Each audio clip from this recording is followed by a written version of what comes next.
The village of Oakhaven stood silent, shrouded in an ethereal mist. The sun dipped below the horizon, casting long, eerie shadows. At the edge of the village, atop a windswept hill, stood Harper House, a Victorian mansion, now desolate, abandoned. Locals whispered tales of the house, stories of a family cursed, driven to madness within its walls. No one dared approach, fearing the shadows that danced within. Years stood etched on the face of the mansion, each crack and creak whispering forgotten secrets. The iron gates, rusted and entwined with ivy, seemed to sigh as the wind howled through them. The house stood as a silent sentinel, a testament to time's relentless passage and the darkness it often bore. Eliza, a young historian, was drawn to Oakhaven by the whispers of Harper House. She sought to unravel the mysteries hidden within its decaying grandeur, to breathe life into forgotten stories.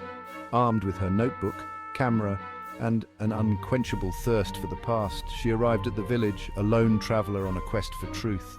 I've always been fascinated by forgotten histories, by the echoes of lives lived within the walls of old buildings. I see beauty in decay, stories whispered in the rust and dust.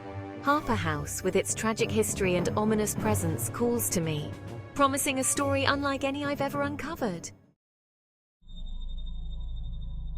The air grew heavy as Eliza approached the house. The rusted gates groaned open as if warning her to turn back. A shiver ran down her spine as she stepped onto the overgrown path leading to the house. The silence was unnerving, broken only by the rustling of leaves and the distant caw of a crow. The front door creaked open, revealing a grand entrance hall frozen in time. Dust-covered furniture stood like ghostly sentinels, and cobwebs draped the once ornate chandelier. A thick layer of dust covered the floor, undisturbed for decades. The air is heavy with the scent of decay and the weight of forgotten memories. Eliza wandered through the darkened corridors, her footsteps echoing in the stillness. Each room she entered whispered tales of its former occupants: a nursery with a dusty crib, a library with shelves of decaying books, a dining room with the ghost of meals past lingering in the air. The house was a treasure trove of forgotten lives, each object a piece of a tragic puzzle. As Eliza explored, she couldn't shake the feeling that she was being watched.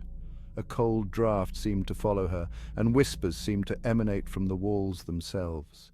The house held its secrets close, but Eliza was determined to uncover them. Eliza found herself drawn to a room at the end of a long, shadowy hallway. The door creaked open, revealing a once grand bedroom, now shrouded in shadows.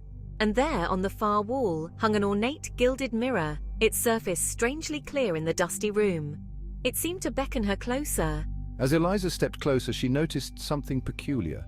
The reflection in the mirror wasn't quite right. Her reflection was blurry, almost hazy, and beside her stood a figure she could have sworn wasn't there in the room.